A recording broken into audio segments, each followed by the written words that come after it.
Nationals.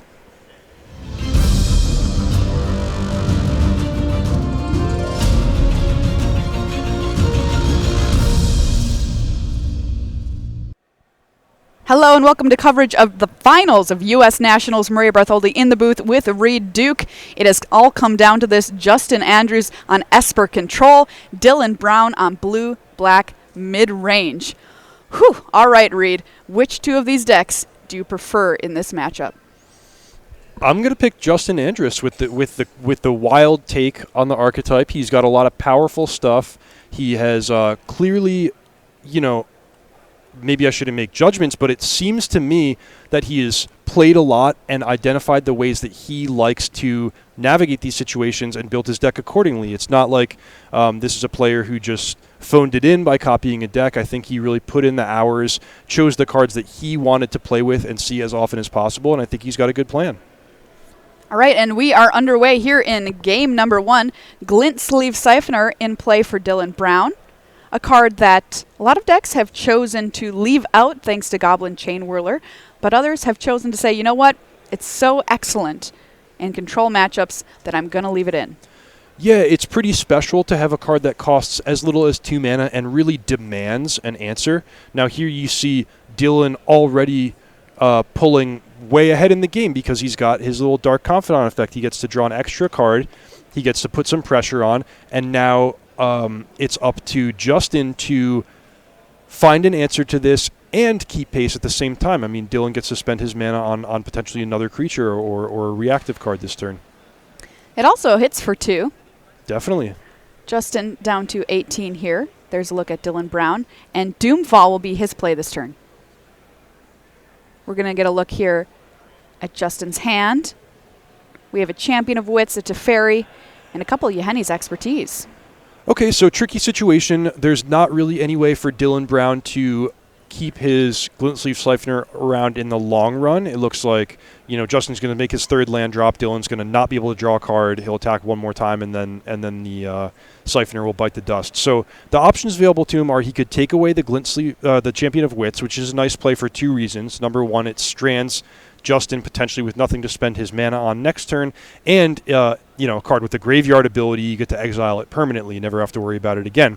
But he could also just take Teferi, Hero of Dominaria, as that's one of the most powerful cards in the format and in Justin's hand and deck in general. It's going to be the Champion of Wits. That's the choice for Dylan Brown, so Justin will discard that card. Back over to Dylan. No play there for Justin.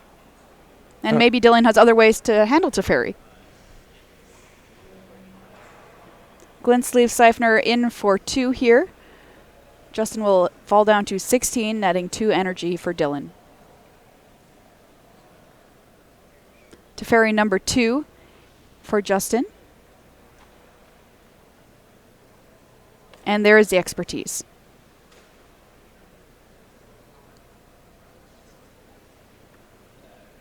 I think Dylan is setting up a nice sequence here. He drew a second Siphoner, but of course didn't want to cast it into the known Yahenni's Expertise. But this turn he'll hit his 5th land drop, play Glint Sleeve Siphoner, pass, expecting his opponent to play the Teferi, which is known, and then he'll meet it with Supreme Verdict. All right, so nice really sequencing. Nice sequence, nice use of mana, nice way to keep the board clear and continue pressing his advantage with the Siphoner. Not for nothing, too. Dylan just got off of a very, very long semifinals game. And I got to imagine that's got to just be mentally taxing when you've just got to shuffle up and start a new one. Oh, absolutely right. Yeah, the physical endurance, mental endurance of an event like this, where these players they're in their 16th round of play here, and Dylan just played a marathon, untimed, 1 hour and 46-minute match. So, the human mind can only stretch so far. You use up all your hit points at a certain point, and and you got to, you can't have 100% focus for that many hours without taking a break. Glint Sleeve Siphoner number 2 hits the table here for Dylan Brown. 4 energy now in play. I remember one particular event where it was the top 8 of Star City Games Invitational where the matches were all best 3 out of 5, and I played a 5-game set, barely advanced, played another 5-game set, barely advanced. Then when the finals started, I had already played Magic for like 6 hours that day, and I quite literally couldn't see straight. The cards in my hand were like morphing in front of me. I'm like, yeah, this is just, this is too much. I believe it. Teferi, Hero of Dominaria, met with that Supreme Will, as predicted. And we're able to draw an extra card here, pay some life, thanks to that Glint Sleeve Siphoner. So things turning out pretty nicely here for Dylan Brown, at least in the early game. Hits in for another 2. Justin will fall to 16. And we'll pass the turn back. What card or cards, in your opinion, are kind of keys to this matchup? If we see them, it should be a hint that some player is taking control pretty strongly. Well, definitely the Scarab God.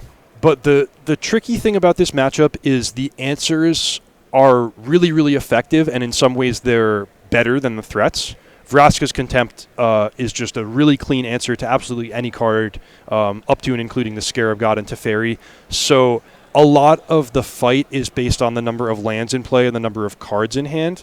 Dylan Brown, for example, won his Game 3 of the semifinals in large part due to Argel's Bloodfast, just keeping his hand stocked, having all those Vraska's Contempts and being able to answer his opponent's threats. But, grinding little 2-for-1s, making sure you can line up your answers at the right time against the right threat.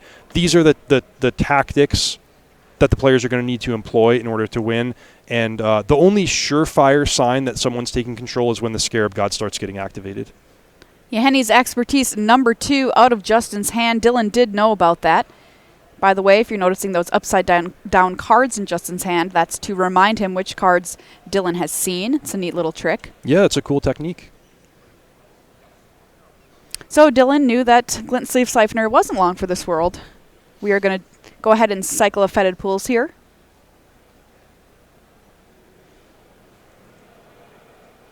Cycling all around.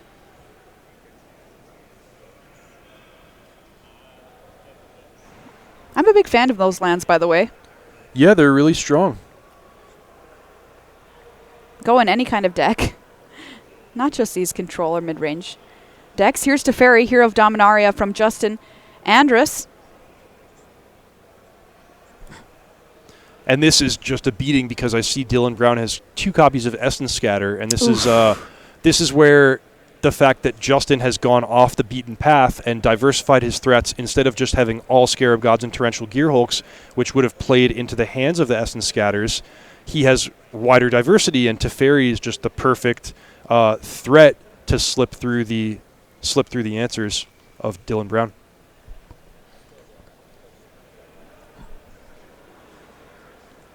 So Teferi will tick up to 5 here for Justin.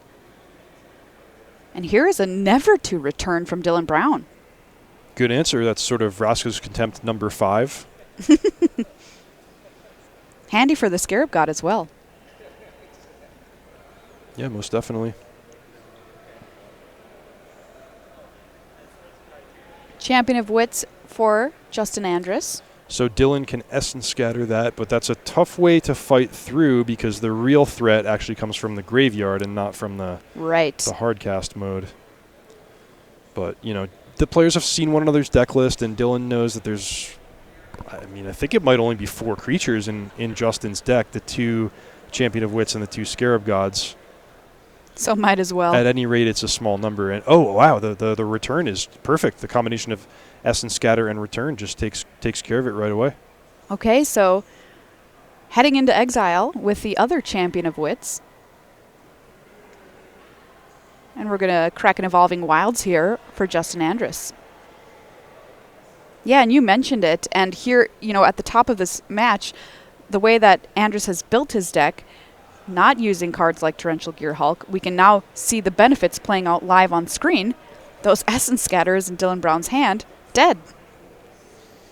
Here you see him cashing in Supreme Will. The players are getting to a stage where, they might have enough mana to pay the extra 3, plus also a stage where if you find one of those big payoff cards like Teferi or the Scarab God, you can just run away with it. So Supreme Will on Impulse here for Justin. We'll find him a card.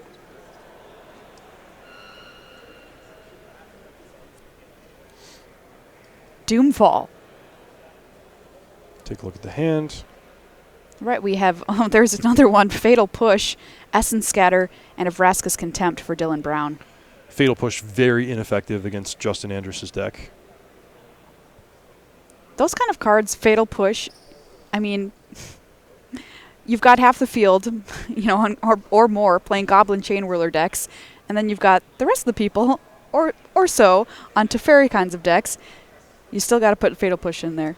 Right, yeah, the mid-range decks just have it rough, having to prepare for those two extremes of the format both at once. That should be exiled, that Essence Scatter. Yeah, we'll see if we can get a judge to just correct that. That should be exiled via Doomfall.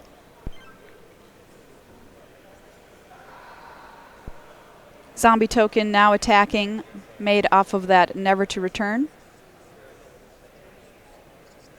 There we go.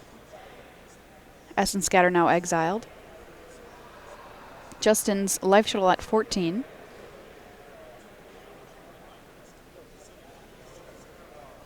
So Justin was forced to a tough decision there with the Doomfall because he didn't have any threat that he needed to force through. But the reason he took Essence Scatter rather than Vraska's Contempt is if he finds another Scarab God, then he can play it and get an activation all the same turn because he has so much mana.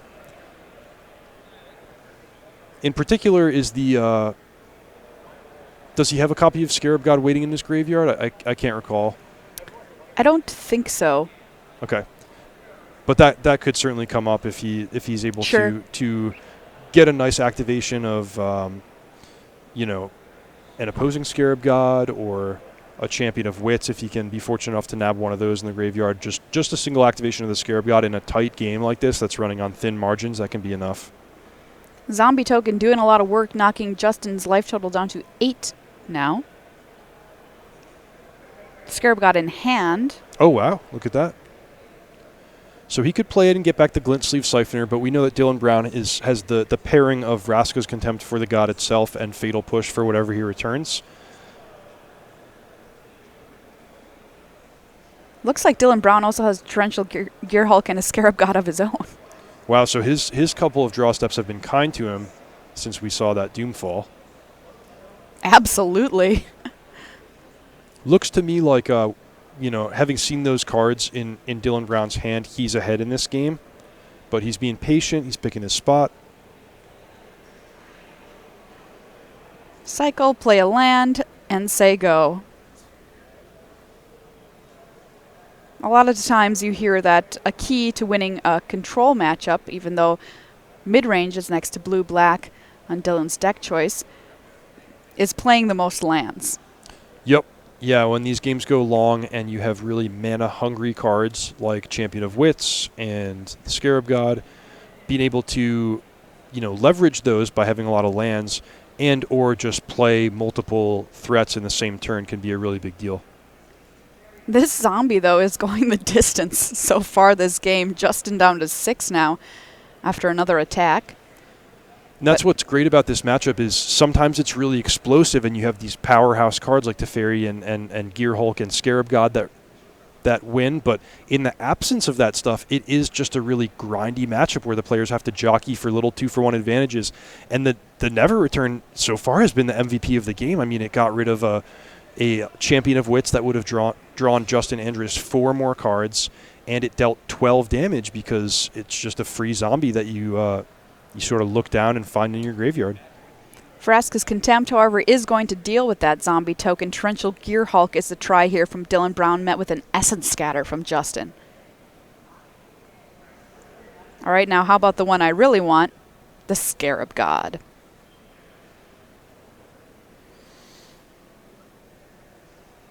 There it is.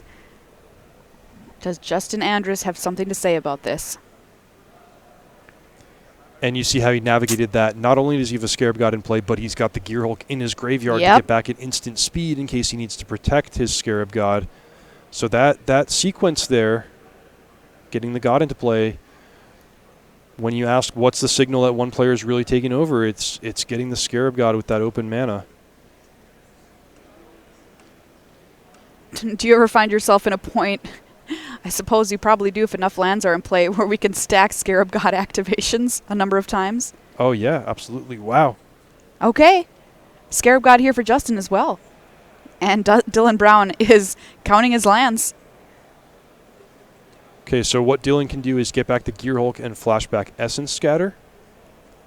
It's hard for me to see Andrus having a foil to that play.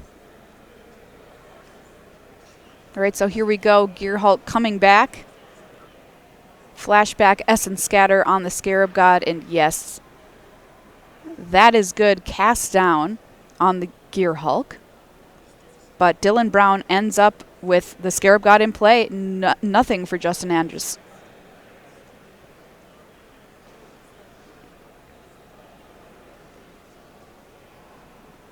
Scarab God activation here. Dylan peering around at the graveyards. We're going to get back a Glint Sleeve Siphoner. Is this just for pure card advantage reasons? Well, he's doing it as upkeep, which means he gets to drain Andrus for one more life. He gets to scry. This is all nice, but I think realistically, Dylan Brown is going to win almost regardless of what decisions he makes. If Andrus couldn't answer the Scarab God a turn ago, I mean, what's really going to change? And his life total is plummeting. Drew the Eldest Reborn. And yes, he agrees with you, Reed, and he picks them up. Dylan Brown takes down game number 1 of our finals here over Justin Andrus. Blue-black mid-range over Esper Control. Okay, now here's where things get even more granular as we head to our sideboards. A lot of cards are shared across the main decks of both of these. What makes sideboarding really challenging in this matchup is that the decks are so multi-dimensional.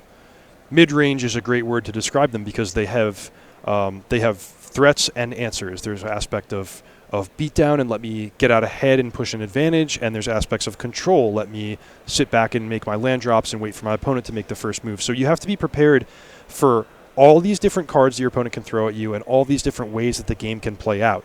You want to have as much late game power if the game comes down to a top deck war as you think you can afford, but you don't want to unbalance your mana curve and wind up losing to a quick Glint Sleeve Siphoner. So these players are going to try to tailor their answers, make their decks a little more powerful, but while still having enough balance and enough flexibility that they can manage almost any situation.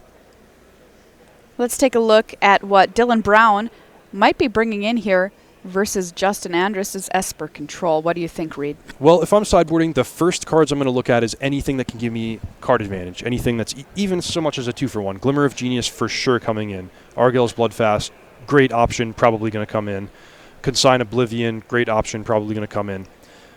The next thing I'm going to look at is how can I get more answers to my opponent's bombs and card advantage stuff. So Negate and Duress, both cards that I'm going to look at. Maybe not going to bring in all 6, but for what it's worth, they are better on Dylan Brown's side against Justin Andrus with the more controlling version with Teferi. Duress and Negate are going to be stronger considerations, whereas when we touch on Justin Andrus' sideboard, he's going to have a tougher decision of how many of that type of effect he wants to turn to. Let's take a look at Justin Andrus' Esper Control list. All right, what about the sideboarding here? Well, Negate, I think Negate and Duress, he has access to 4 copies. He probably doesn't want to bring in all 4, but maybe 2, maybe 3, whatever he thinks is best and whatever way he wants to fight the battle. I do believe the Argyle's Bloodfast will come in.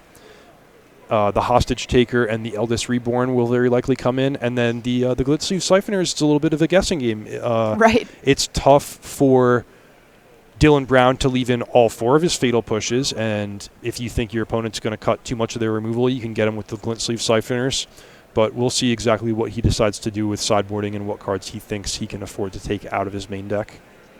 And does a player like Justin have some kind of leverage here too, bringing a deck that's not exactly boilerplate? Sure. My best guess is that Justin Andrus has practiced this matchup before, and Dylan Brown has not, at least not this exact configuration.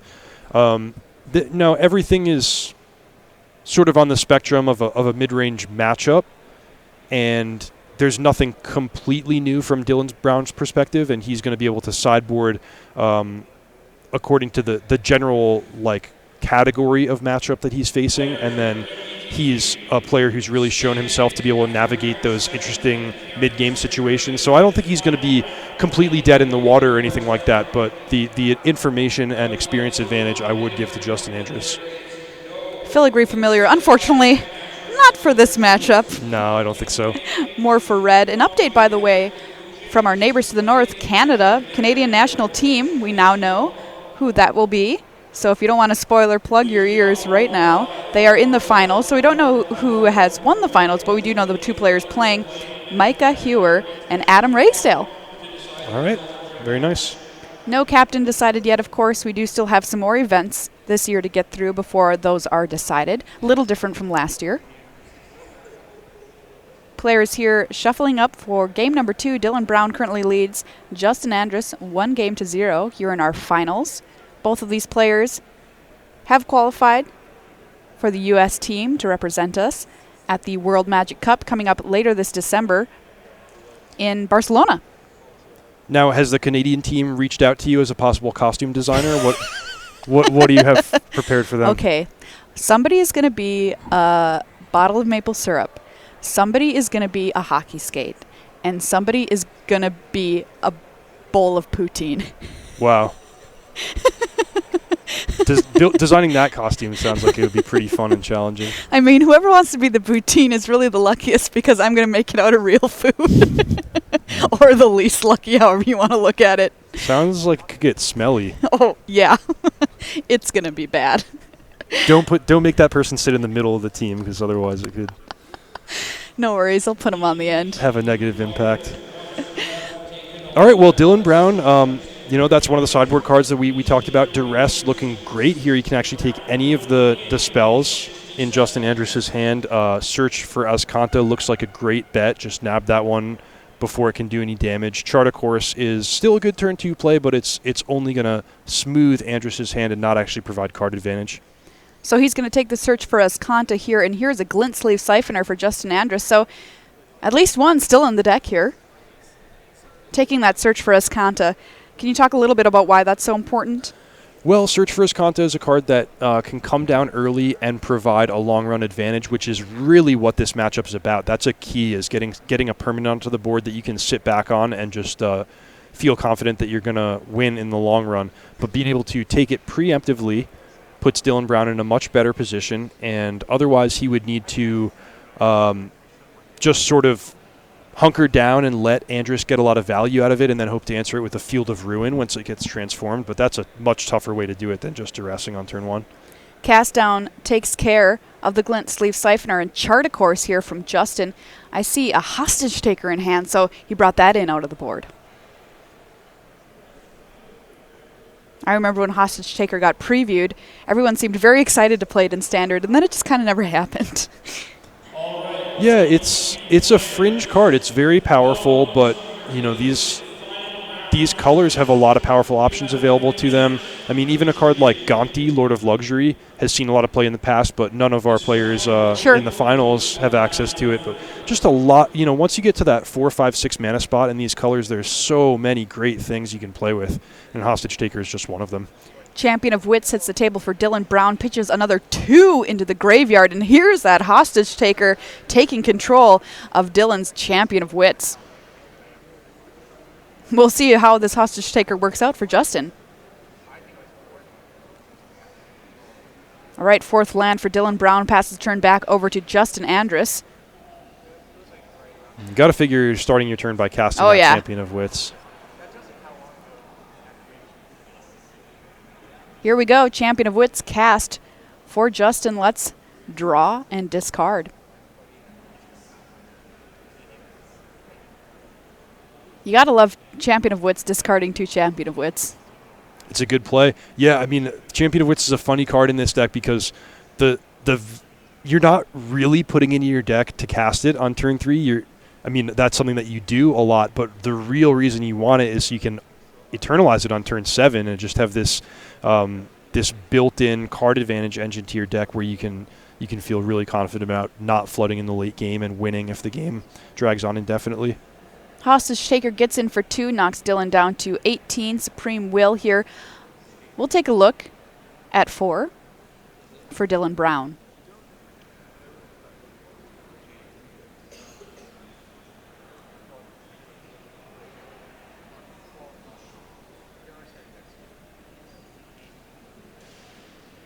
Four cards in hand, 5 on the draw here. 2 Torrential Gearhulks I spy, as well as another Supreme Will.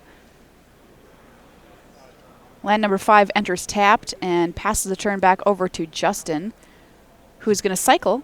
You can always gather a little bit of information when you get to a mid-game scenario and your opponent plays a cycling land rather than cycling it. And similarly with the cast out, that's a card that I would expect Justin to hold on to if he wasn't desperate. If he had everything he felt he needed in his hand, he might hang on to it. Yeah, seems like a pretty strong answer to like the Scarab God. Yeah, definitely.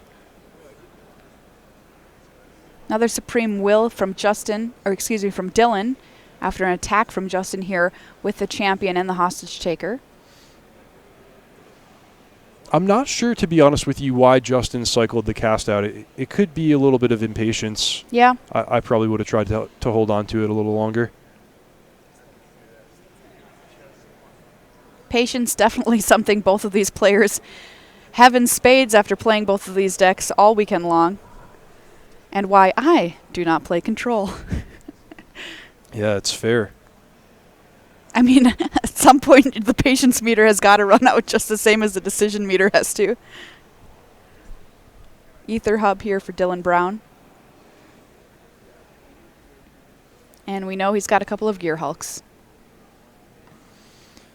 So the real dilemma here, if you're Justin, is, okay, you have pretty good position, you get to attack for 4 every turn, but you know that if your opponent hits that 7th land drop, they have 8 free cards to access from their graveyard. Right. And that's not even to mention this that's going to come down, Torrential Gearhulk. Here's the Gearhulk from Dylan Brown. Can we do anything about it? There's the card that's wrought so much havoc on Standard. Oh, yes. Won a Pro Tour in the hands of Shota Yasuoka. Has been played in everything from blue-black mid-range to Teamer Energy to Aetherworks Marvel to pure control decks. Definitely a staple. Cast down, there was flashback on the Hostage Taker.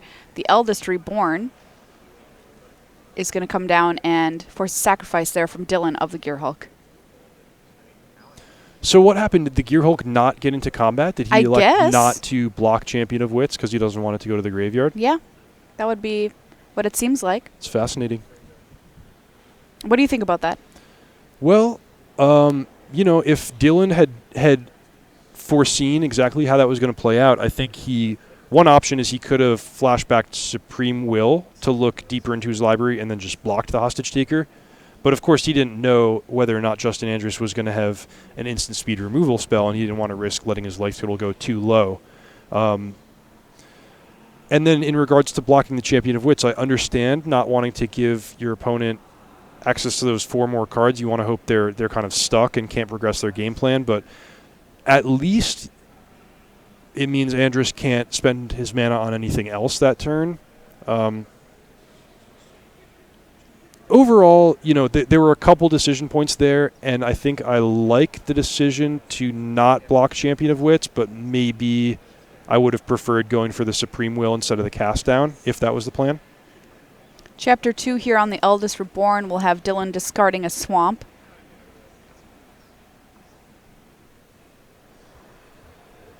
Eldest Reborn number 2 here for Justin. All right, so Champion of Wits Eternalize is now sacrificed. And the Champion of Wits that was not blocked gets in for another 2. Eldest Reborn is a card that Andrus has access to that Dylan Brown does not, and looking to be very powerful in this matchup. I mean, these are decks that are based on sticking single really potent threats, and that's not even to mention how powerful the 3rd chapter is, getting to rebuy any creature from either graveyard. can't see exactly where this game is going, but it looks to me like those Chapter 3s on the Eldest Reborns could wind up being very, very powerful. Here's Liliana Death's Majesty for Dylan. Dylan getting his own Chapter 3 straight away. That's true. We're going to bring back the Gear Hulk. And there's that Supreme Will flashback. Liliana Death's Majesty, a one of in both of these decks, by the way.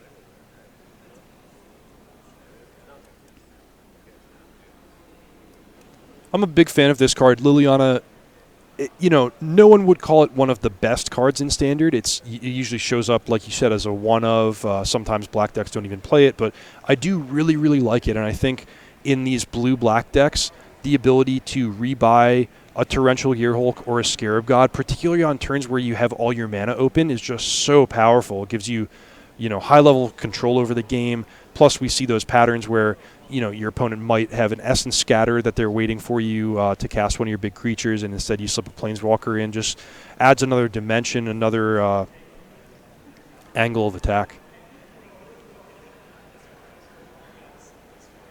Okay, we are advancing our chapters on our sagas here. A judge is mentioning something to the table. So I think the way sagas work is it's just an automatic action that they both tick up, and then Justin will get to choose the order that he puts the triggers on the stack. Okay.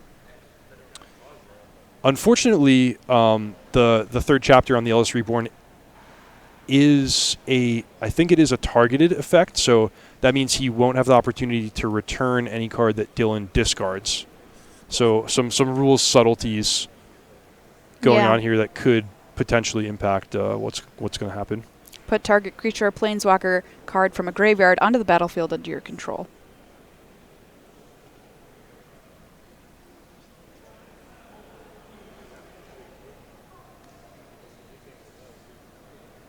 All right, so has he ordered the discard first? I think so. That would make sense. He's probably chosen his target, but required Dylan to discard first. Thankfully, we have the very best judges to handle rules nuances like this, and the judges have been working hard. Oh my gosh. As hard as we have and as hard as the players have for these marathon matches. Big thanks to all of them for being here this weekend. Without judges, this would not be possible whatsoever. There goes a Swamp on the discard. And Hostage Taker was the target here for Chapter 3. Steals a Gearhulk. Yeah, that's a nice situation, because the fact that it has Flash insulates him against Dylan killing the Hostage Taker and getting back his own Gearhulk. Gives him a lot of flexibility. He can rebuy a counter spell or any of the instants that he's got in his rather large graveyard over there. Yeah, that was sweet. And the Champion of Wits gets in an attack, takes down Liliana. Yeah, Dylan's draw sort of failed him there. I thought for sure he was going to be able to protect the Liliana when he made the play of minusing on the Gearhulk, but he didn't find any cheap removal spells off of the draw 4, so worked out kind of badly. And now Justin Andrus has this Hostage Taker with the Gearhulk under it. So talk about getting your value from Chapter 3 of the Eldest Reborn. We're going to cast it. When I said he didn't find anything off the draw 4, I meant the 4 cards you looked at with Supreme Will, just clarification.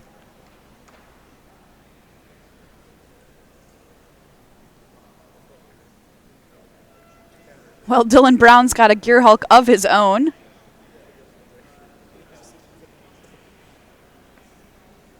Two mana available on Justin's side of the table.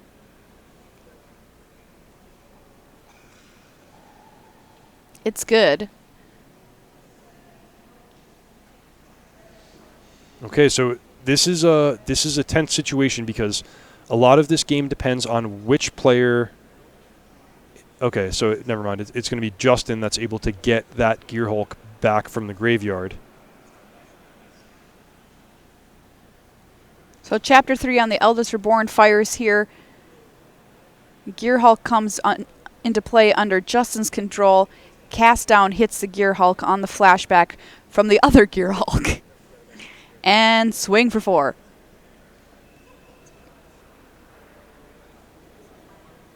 Dylan Brown down to 6. And here's Teferi.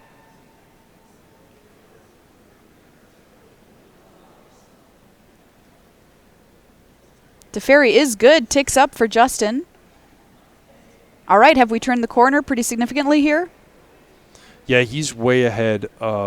Again, the only way I see Dylan Brown clawing back is if he can stick a Scarab God, but, you know, based on what I know of Andrus's hand and the Teferi being able to tuck something away, I think Dylan Brown is pretty much just going to die next turn.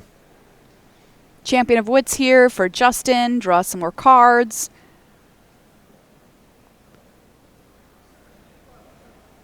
Everything in play on his side of the table.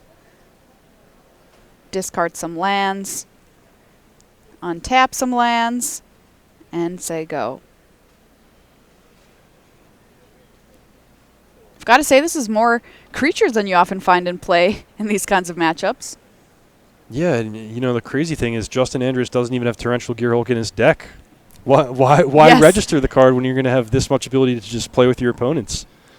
So unfair. If you want to play with it, put it in your own deck. Gosh, Justin. Yeah, Dylan here just really up against it. Here's Scarab God. Well, that's how it has to start. Okay, step 1.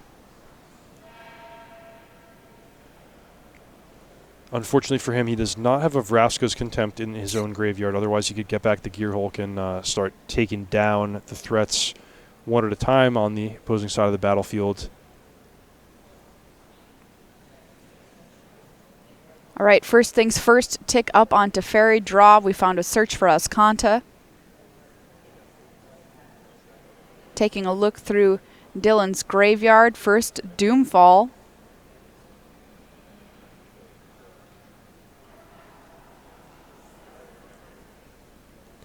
Okay, so Dylan might not be dead. He can Vraska's Contempt the Gearhulk and go up to 8 and then take 6. Andrus, I suppose, could kill his own creature in response to Fizzle life gain and deal the last 2 points to see exactly how it plays out. All right, there's a Vraska's Contempt on the Gearhulk.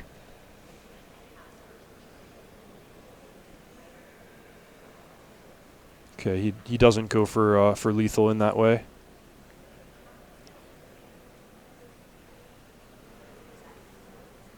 So Dylan Brown saved from the brink here.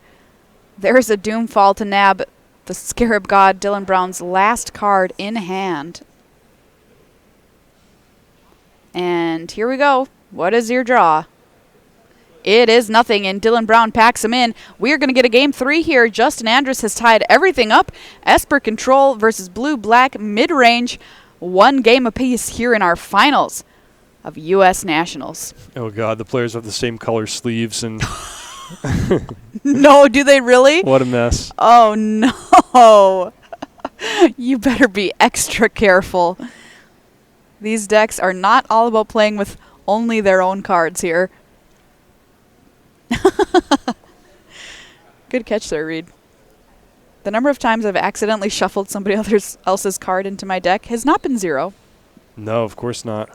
Thankfully, I use bright pink sleeves most of the time, so, So it sets you apart a little bit. you know, it's not usually a problem. We'll say that. All right, going into game 3. With these two players have played a ton of Magic today. Lots of it extraordinarily challenging. Lots of decisions to be made. Hours and hours of Magic. And they've made it all the way here. And now they've got to think about sideboarding for this 3rd game. Do you think we're changing things up a bit? Yeah, the players could make some minor adjustments based on what they saw in Game 2 and, you know, one more data point about how the matchup's likely to play out. But I don't think they'll be making any dramatic overhauls. Justin, in particular, looks to be pretty satisfied with what he's put together. Now, I'm not exactly sure about this year's Nationals, but last year's was a split, World Magic Cup. Last year's was split format as well. Yeah, half team sealed deck and half unified standard, which is a really fun deck building challenge for anyone who's not familiar with unified. The rule is that you have to build 3 decks, and if a card appears in one player's deck, it cannot appear in the other two. So, for example, if I have a Braid in my deck, then my two teammates can't play with a Braid, even if it's just one copy. The team aspect of it, I think, is pretty cool, too. Not only do you have to make those decisions based on what your teammates want to play, but also being able to help each other out potentially with plays during the game. It was really cool to walk around the room and watch how the various teams from different countries worked together or left each other alone. It was pretty interesting to see. Different teams are going to have different dynamics with that regard. Sometimes the team captain, too, can kind of take a lot of times a younger player under their wing, sort of, and get to teach them throughout the tournament, which is pretty neat to see. I remember the Japanese team, the youngest player kind of watching Shota, just from his shoulder, watching him play. It was pretty cool to see. Obviously didn't need any help, and he was playing a red deck, an aggressive red deck in the standard portion of that tournament, and I went over to take a peek, and I have never in my life seen anybody play faster Magic than I saw that day. Yeah, impressive stuff. So congratulations on these two for making our team for the World Magic Cup, Dylan Brown and Justin Andrus. The decks they've chosen to bring to this tournament, Blue-Black Mid-Range, has been a popular one the last few weekends.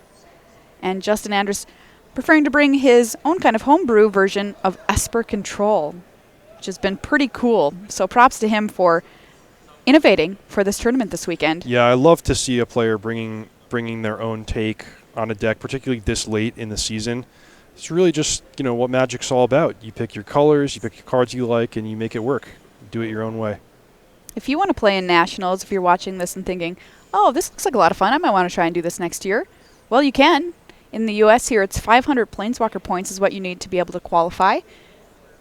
If you've played a couple of GPs or Friday Night Magics, got those Planeswalker points, you might be qualified.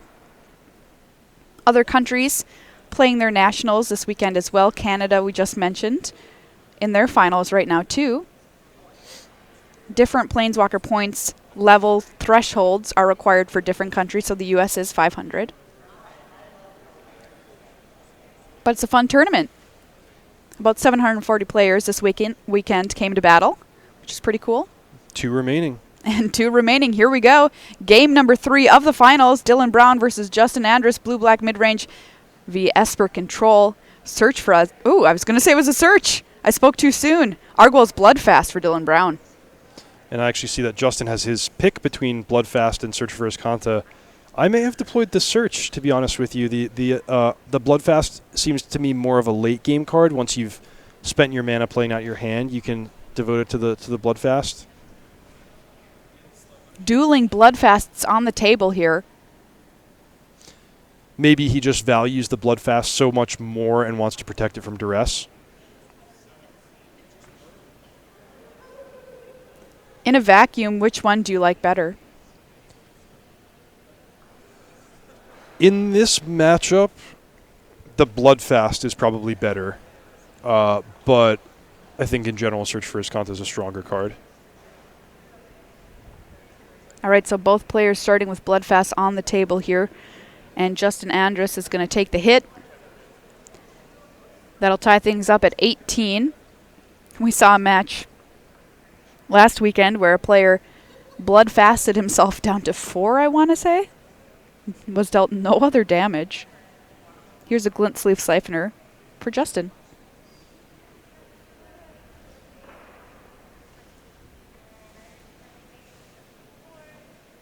Talk about having some card advantage through what you've got on the table, sitting there, Bloodfast and Glint Sleeve Siphoner. Supreme Will was tried, but it's going to be met with a negate. What's your Oh, just, not clear to me that that's a card that is so necessary for either player to fight over. Sure. Duress from Dylan Brown. Checking out Justin's hand. Fatal Push, Search for Azcanta, Eldest Reborn, and 2 copies of Vraska's Contempt. So the Eldest Reborn was the driving force between Andrus winning Game 2. I could see Dylan Brown taking it just as the most powerful card However, these are all kind of reactive cards other than the Search for Azcanta, so if Dylan Brown isn't interested in playing out creatures and wants to just sit on his own Bloodfast for a little while, then he could consider taking Search for Azcanta. That's what he does. All right, Search for Azcanta hits the bin after that duress from Dylan Brown. Back over to Justin Andrus. Draws a land for the turn. Glintsleeve Siphoner doing its work here, getting in for 2, getting some energy. Dylan Brown down to 16, playing a land tapped, and you mentioned how that can sometimes be a little bit of a clue. And we're going to draw some cards here for Dylan Brown. That Bloodfast proving to be so valuable on both sides of the table. Dylan Brown down to 12. One game separates these players from title of national champion, following in the footsteps of a lot of great players before them. John Finkel, Josh Utter-Layton, Paul Cheon, just to name a couple. Sorry, I can't help but be a little mean to Paul. It's just the way of the world. Do you know when I was first following the Pro Tour, Paul Cheon was like the best player in the world. Like I remember him playing the deciding game to make the United States Team World Champions. Oh, yeah? Yeah, Paul was a big deal. Was. Being the operative word in that sentence. You really do like being mean to Paul. Sorry. It's just too easy. Just kidding. We love Paul. Paul's great. I love doing Pro Tour coverage with him. Yeah, Paul really is great for a number of reasons. He's a really good guy to have in the Magic community, both on talent and kindness. Good example. Oh, absolutely. It's super rare to just find, somebody who's just like excellent at Magic, excellent at talking about Magic, and just a wonderful human being all around as well. And loves to eat food.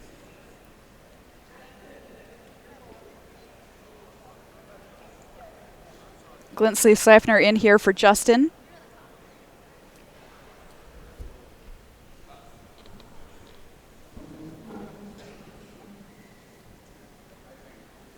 Another activation of the Bloodfast here. And I have a question. How low do you go with Bloodfast? As low as you want, pretty much. I mean, just got to be careful not to die to that Glintsleeve Siphoner, but particularly the Bloodfast, you can kind of be fast and loose with it because it does transform into the Temple of Aclazotz, which can help you claw back. These blue, black, and Esper decks don't have any direct damage or haste or reach, so you just have to be careful not to accidentally kill yourself, and other than that, the sky's the limit. All right, so we're going to see this transformation into the Temple of Aclazotz here for Dylan Brown.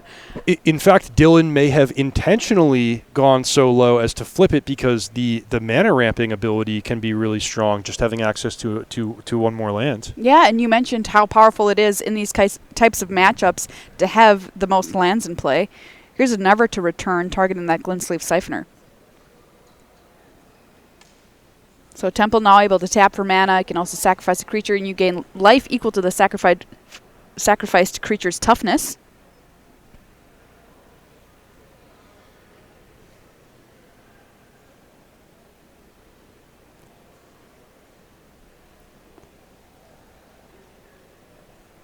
All right, looks like that is going to be good. Glintsleeve Siphoner heads to the yard. Return proving to be a little bit, as you said earlier, of mini Vraska's Contempt, in a way. Sometimes you end up with a zombie.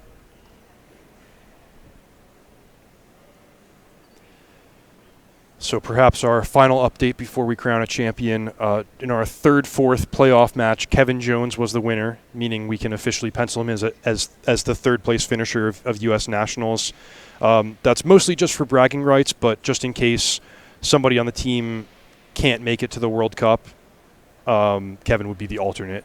So congratulations to him. Really good run. Yeah, really great run. Congrats, Kevin Jones. Brought a unique deck to the tournament as well. Jeskai.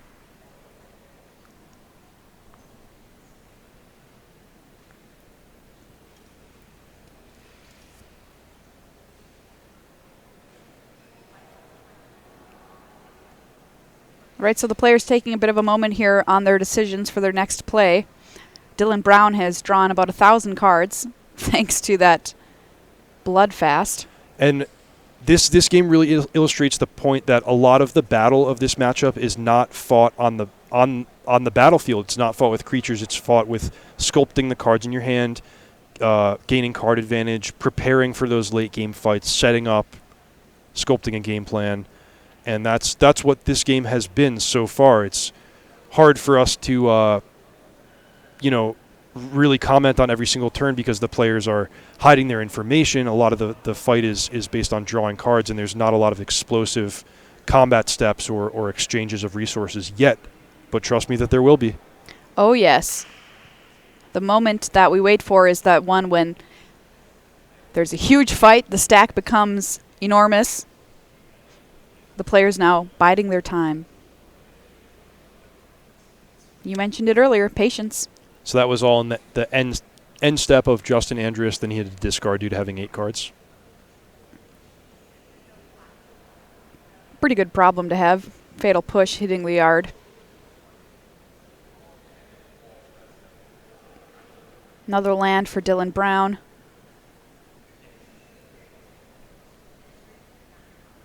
As the game goes longer, Reed, do you think one of these players has more of an advantage? No, not based on deck list. I think it's the individual texture of the game and the way the players are going to navigate that creates an advantage, and not just the cards that are in either player's deck. Glint-Sleeve Siphoner for Dylan Brown. Added to the team here. Counting up his lands as well. Fully stocked hand. Plenty in hand for Justin as well. So the Siphoner here is not a big play. We're not at that big explosive exchange of resources yet. This is sort of just a feeler play. Let me spend some mana. Let me make sure I don't have to discard to hand size. But I think Dylan is expecting this to get killed, and he is totally okay with that. He's not even going to tap the Temple of Aclazotz to sacrifice it. Cast Down takes care of that Glint-Sleeve Siphoner activation here from Justin on the Arguel's Bloodfast. Hits himself down to 9. Chart a Course is what we find here.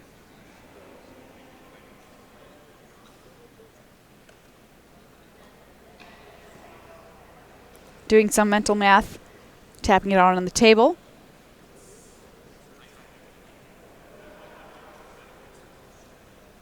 And we'll enter his turn. He didn't draw an extra card there, partly because maybe he didn't want to leave the shields down if he has a counterspell, and also he may have just had to discard to hand size, feature an extra card, so why bother? Chart a Course. Here we'll kick things off for Justin on this turn. Card we're not super used to seeing in these colors.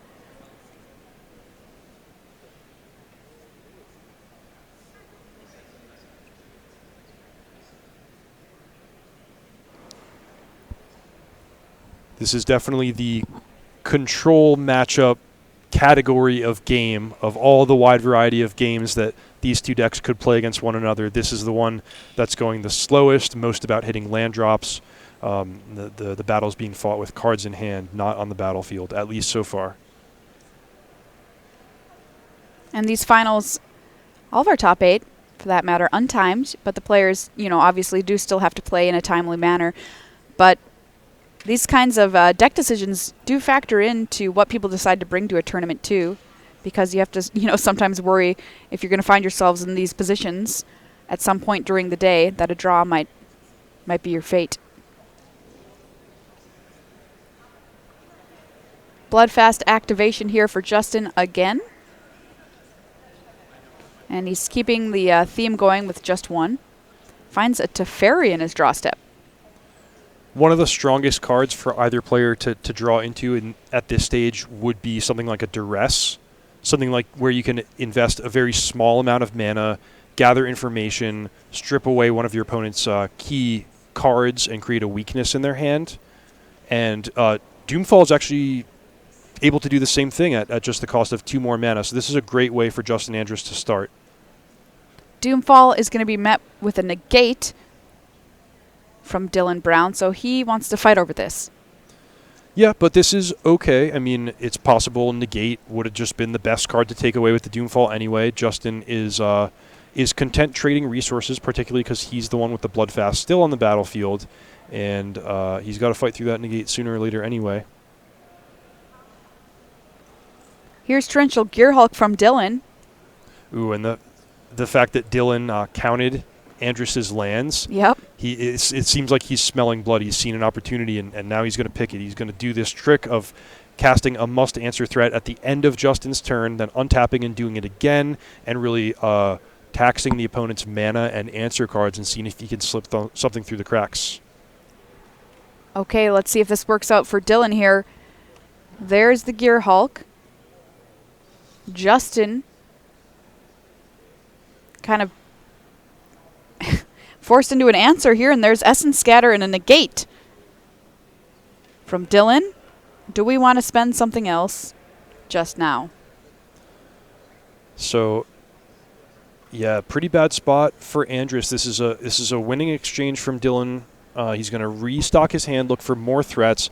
We might see Justin just cast Vraska's Contempt while Dylan's tapped out, but that leaves the shields completely down for something like the Scarab God. Right. Do you think that you would Contempt here? I think so. It's quite a large life swing because if you wait until Dylan untaps, he can sacrifice it via Temple of Aclazotz, which both means Dylan will gain 6 life and Justin's Vraska's Contempt will be fizzled and he won't gain 2 life. So I think it's a good spot to do it. All right, so Justin agrees, and he Vraska's Contempts there. Also, if Dylan does slam the Scarab God, at least the saving grace is that you got that Gearhulk exiled instead of put into the graveyard. Yeah, that's a good point. Dylan Brown on 4 life, Justin Andrus on 9. Here in game number 3 of our finals. Glintsleeve Siphoner the play for Dylan. This little 2-1 has come out a number of times in this game. And there's a Scarab God from Dylan Brown.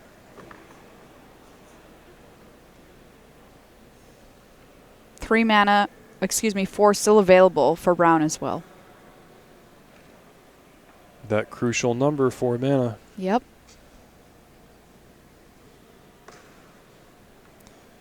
So first order of business for Andrus is do not let Dylan Brown untap with the Scarab God.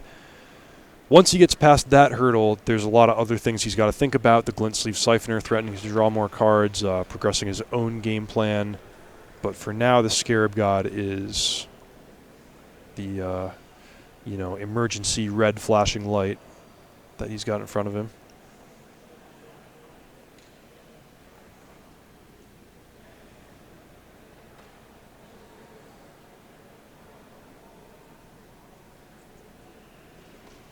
Eldest Reborn in hand for Justin. There's a Teferi. Yeah, just starting with a Vraska's Contempt on the Scarab God looks pretty good. Dylan might counter, or he might just activate the Scarab God in response. He could also sacrifice it to the temple, and then he'll get to put it back in his hand at the end of the turn. Also, I would feel a little more comfortable with 5 life if I was Dylan. Yes. Sitting there at 4 for a really extended period of time is dangerous. But looks like he's going to go with the immediate value of plucking another Glintsleeve Siphoner from the graveyard. All right, so Glintsleeve coming back. Zombie mode for Dylan. Scarab God heading into exile. Justin buffering the life total a little bit more. And maybe this is a good spot for the Eldest Reborn. It would mean Dylan gets to untap with 1 Siphoner, but maybe it's the best you can do.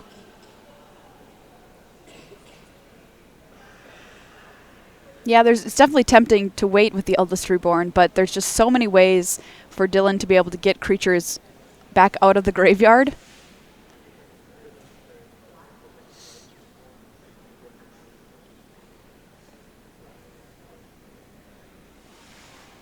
Justin bumped up to 11 there after that contempt, by the way.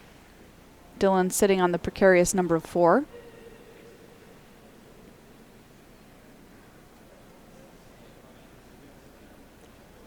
Players taking this really slow, really seriously. They know that these are the crucial turns that are going to determine our national champion. Yeah, you see Justin there had his head in his hand as he was debating what to do. Really hemming and hawing over this Eldest Reborn, I think. Yeah, he could play that. He could play Teferi looks like a bad option to me because it will just die to one creature or the other. And yeah, I think it's just basically the Eldest Reborn. Vraska's Contempt is another option, but I don't really know why you would choose that over the Eldest Reborn. It uses your mana. It gets the Saga ticking up, which could be important in 2 turns. All right, we've made a choice, and it is Teferi. Or is it? We have not made a choice. Okay, never mind. Back it up. We should make a choice. This is bordering on too slow. Okay, it is going to be Teferi here for Justin. And we are going to put that giant Glint-Sleeve Siphoner away.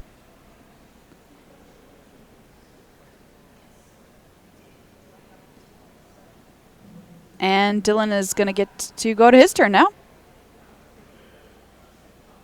All right, let's pay some more life.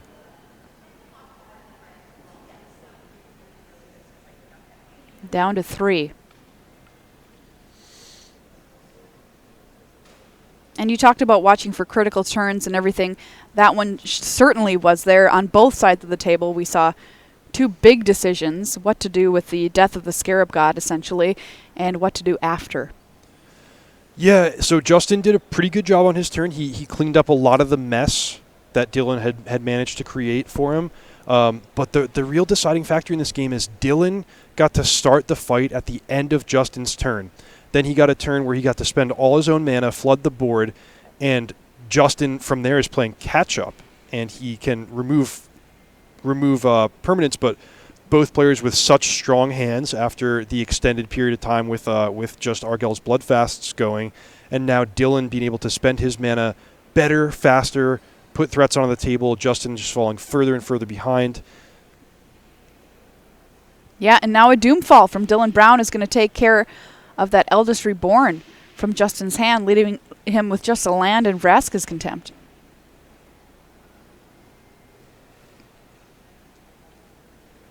And here comes the Siphoner to take care of Teferi.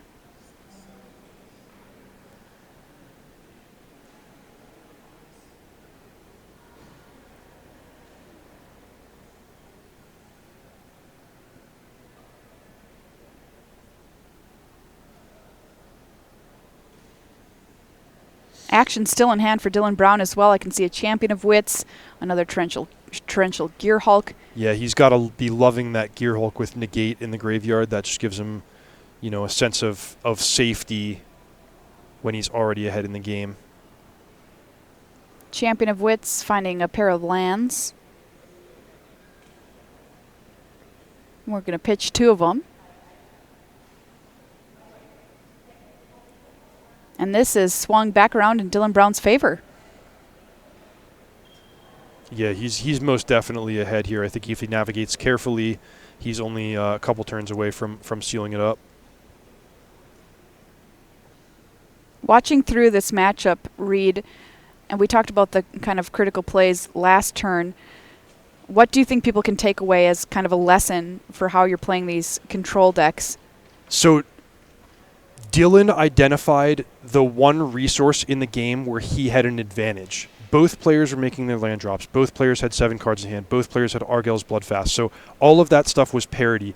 Dylan wasn't going to be able to brute force win through card advantage or anything like that. So he identified that the way he was going to put Justin to the test and the way he was going to create an advantage for him was mana. And he very crucially picked a turn where Justin had already spent mana on something. Justin had led with Doomfall, and he started fighting a battle at the end of Justin's turn. Justin was obliged to react, tap his mana, and then Dylan got to essentially start playing the game first with all of his mana open to start deploying his hand, and that's why he's ahead right now. Wow, awesome stuff.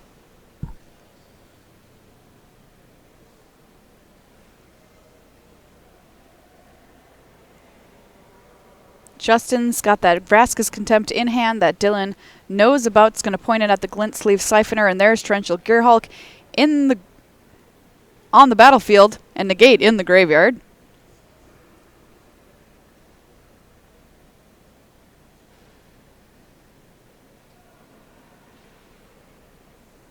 Activation here of the Bloodfast to draw a card for Justin to try and get himself out of this mess or do anything about what is about to happen.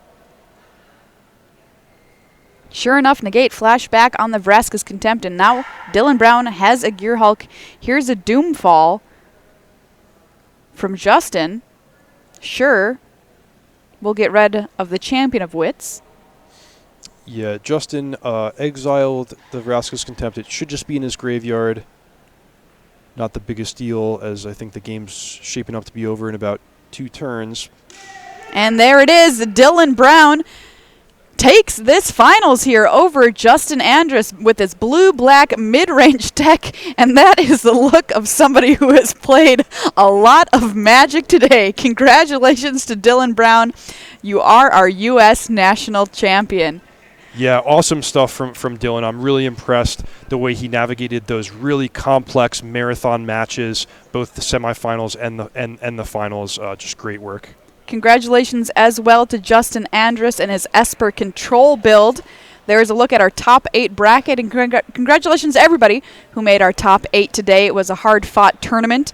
Lots of very interesting games and pretty cool decks that people brought. Justin Andrus is somebody who brought one of them with his Esper Control list. All right.